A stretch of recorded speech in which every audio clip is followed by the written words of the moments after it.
Las 9:18 de la mañana, con las bolsas europeas subiendo, con el IBEX 35 aumentando ligeramente esas ganancias, son ya del 0,62%, está en 13.830 puntos. DAX subiendo un 0,8, 23.236. CAC arriba un 0,66%, por encima ya de 7.600 puntos. Y el Eurostoxx 50 repuntando casi un 0,8% en 5.237 puntos. Petróleo a la baja. Tenemos al futuro del Brent ahora mismo dejándose un 2,1%, cotizando en los $76,74. Luis Benguerel, gestor independiente. ¿Qué tal, Luis? Buenos días. Hola, buenos días.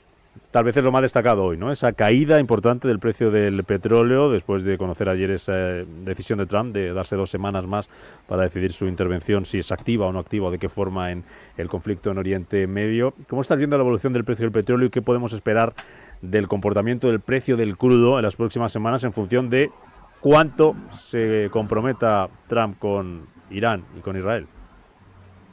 Bueno, como bien comentas, de momento estamos en una jornada que está rectificando.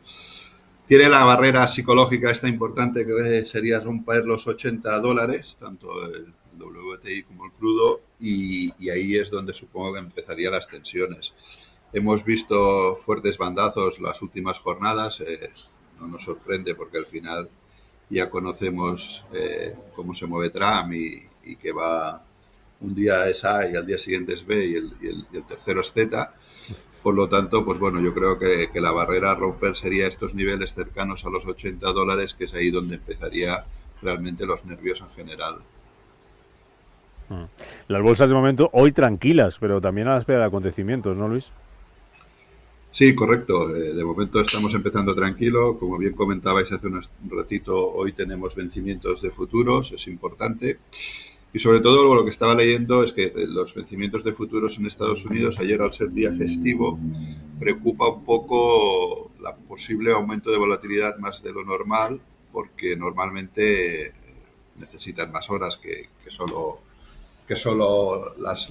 una jornada como será la de hoy, ¿no? Entonces dicen que, bueno, había el rum que igual podemos ver mayor volatilidad en algunas acciones por el tema del vencimiento de opciones. Y veremos a ver si es así o no. Los activos refugio, Luis, ¿cómo se están comportando? Si hablamos del dólar, si hablamos del oro, si hablamos de la renta fija, si hablamos de la deuda, ¿cómo están afrontando este octavo día de conflicto en Oriente Medio? Bueno, un poquito parecido al crudo. O sea, al final nos movemos a toque de Trump. Llevamos demasiado tiempo así y al final el mercado eso ya sabemos que no le gusta, pero es lo que tenemos y lo tenemos que asumir, ¿no? Entonces hemos visto rectificaciones. Creo que el oro lleva un par de semanas de bajada. Al final son correcciones que si no estamos ahora muy centrados en el corto plazo, dentro de un par de meses o 3, cuando veamos la evolución del mercado, si no pasa nada fuera de lo normal, no nos acordaremos de que en ese momento Trump se decidió 2 semanas a ver qué iba a hacer, ¿no? Es la forma natural de moverse el mercado. Aquí lo único preocupante es que en breve, pues bueno, vamos a estar empezando la temporada de vacaciones, se va a ir bajando el volumen. Por norma general, los veranos tienden a ser tranquilos, pero en la situación actual, cualquier momento puede haber una incertidumbre y entonces la liquidez normalmente es mucho menor, porque hay que tener presente que a partir del vencimiento y hasta final de mes, que hay fondos que la foto la hacen semestral, pues habrán tomado posiciones de liquidez o lo que sea.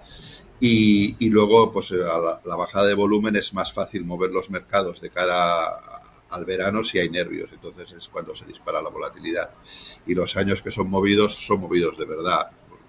Normalmente son tranquilos, pero el año que hay volatilidad y movido son años de mucha tensión y que a veces gestores se han visto obligados a volver al despacho. Muy pendientes de todo esto, Luis, están los bancos centrales. Cerramos hoy una semana marcada por las decisiones de política monetaria de varios organismos, de varios bancos centrales, que han tenido un comportamiento dispar. Hemos tenido ese mantenimiento de tipos en Inglaterra, hemos tenido ese mantenimiento de tipos también hoy en China, hemos tenido mantenimiento de tipos por parte de la Fed, pero hemos tenido bajadas, por ejemplo, en Suiza, que ya los tienen en el 0%, en Noruega, en Suecia. No sé qué te dice, si te sorprende esa divergencia de los bancos centrales y qué pueden hacer en función de cómo se comporte, por ejemplo, la inflación, el petróleo. Decía anoche Villeroy, del Banco Central Europeo, gobernador del Banco de Francia, que es más probable ver un recorte de los tipos en Europa en los próximos 6 meses a que se queden como están. No sé cómo lo valoras. Si nos basamos en el Banco Central Europeo, bueno, ya vimos que actuó tarde, cuando la inflación actuó muy tarde, ¿vale? Y además descoordinadamente con los gobiernos, que siempre lo hemos comentado, que una política de este estilo tiene que ir coordinada y no lo hicieron y actuaron tarde. Y ahora han actuado antes y veremos si eso afecta o no a la inflación. Hay que recordar que en el caso del Banco Central Europeo su único objetivo es el control de la inflación, ¿vale? No como en el caso de la Fed. Si nos basamos en el caso de la Fed, tienen una guerra abierta y además ya lo dijeron antes de las elecciones y la Fed, cosa me parece muy bien, le preocupa mucho la inflación.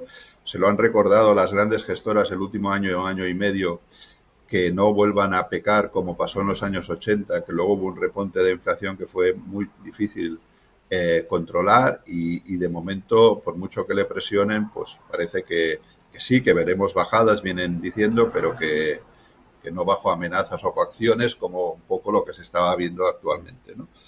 Y creo que es importante, sobre todo, para controlar la inflación y que no suceda lo que pasó en los años 80. Las grandes gestoras americanas se lo estuvieron recordando cuando empezaron a bajar tipos para que no se volvieran locos y no cometieran el error de en esas décadas.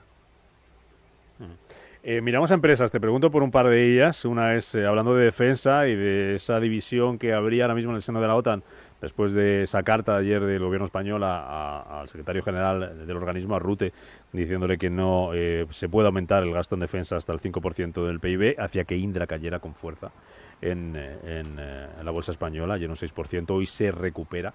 ¿Cómo queda Indra y cómo queda el resto del sector europeo de defensa ante esa posible división que podemos tener a partir del lunes en esa cumbre de La Haya? Bueno, volvemos un poco a lo de siempre, estas noticias de última hora que afectan de forma importante y como bien comentas, además ahora no he tenido tiempo, pero ya estaba viendo que Bloomberg ya estaba diciendo que Trump estaba relativamente molesto con el tema en la OTAN. Volvimos a este tipo de noticias bueno, que hay que vamos a bandazos y que no son tranquilizadoras normalmente de cara al accionista, ¿no? Entonces, bueno, yo creo que habrá que ver cómo acaba, cuánto es. También sabemos que últimamente, no solo aquí en España, en general, vivimos con políticos populistas que se mueven más a toque de noticia que no mirando a un medio y largo plazo para el bien de todos nosotros. Y bueno, veremos cómo termina esto. Esto acaba de empezar. Es cierto que el sector había estado muy caliente. Es cierto que parece que Europa, pues bueno, encontró la excusa de lo que en su momento dijo Draghi, pues con todo el tema de arma para reactivar la industria. Pero bueno, a mí Europa me preocupa, siempre me ha preocupado. Hace un ratito hablabais del tema de coches y hemos visto cómo se ha encargado la industria de coches en pocos años, ¿no? Y ha sido Europa, no nos equivoquemos. No sé, normalmente la parte positiva de la economía es que cuando una cosa no funciona por sí, desaparece y si sale una nueva, pues es lo correcto, y lo que estamos viendo es que a base de leyes se está encargando cierta industria y mira cómo está Alemania actualmente. Hablando de leyes y de regulación, te hago la última, mirando a la banca italiana, mirando a Unicredit, que está subiendo en bolsa y está aumentando las ganancias después de conocerse las declaraciones de su consejero delegado Andrea Orcel en una entrevista en la prensa italiana, en la que abre la puerta a retirar su oferta por Banco BPM después de las condiciones impuestas por Bruselas. Ya en su día no le gustaron las que le imponía el gobierno italiano y ahora parece que no terminan de convencerle las que le impone Bruselas, que pasan por vender más de 200 sucursales. ¿Crees que ese exceso de condiciones o de regulación puede llevar a Unicredit a retirar su OPA? El mercado, no sé si es la subida de hoy, pero podría estar descontando que puede haber un paso atrás. El mercado de la banca ya es complicado en sí, el italiano mucho más, ¿vale? Eh, la banca italiana en 2007-2008, cuando sufrimos, no sé por qué, no vimos tantas fusiones como se veía en el resto de Europa y sobre todo en España, y quedaron muchos bancos pequeños, medianos. Bueno, es una banca, hay mucha banca y sigue habiendo, y es un mercado complicado. Entonces, bueno, realmente intentar analizar estas entidades que son tan rebuscadas allí, a mí se me hace bastante complicado. Lo que bien comentas es bueno, que al final están haciendo los pasos que vinieron haciendo en Europa y con ciertos años de retraso. Es cierto que se intentaron también bueno, a cruzar la frontera, pero es un mercado realmente complicado desde mi punto de vista. Desde hace años que sigo la banca italiana, y es complicada. Además, es cierto que está subiendo con fuerza, pero está, así como el sector bancario español ha vuelto a marcar máximos históricos, y en el mundo hemos visto bancos italianos aún están muy, muy lejos de sus máximos históricos. Luis Miguel, gestor independiente, gracias por el análisis, repasando todo lo que está marcando la actualidad hoy de los mercados. Que vaya bien el viernes esta cuádruple hora bruja. Cuídate, hasta la próxima. Hasta la próxima.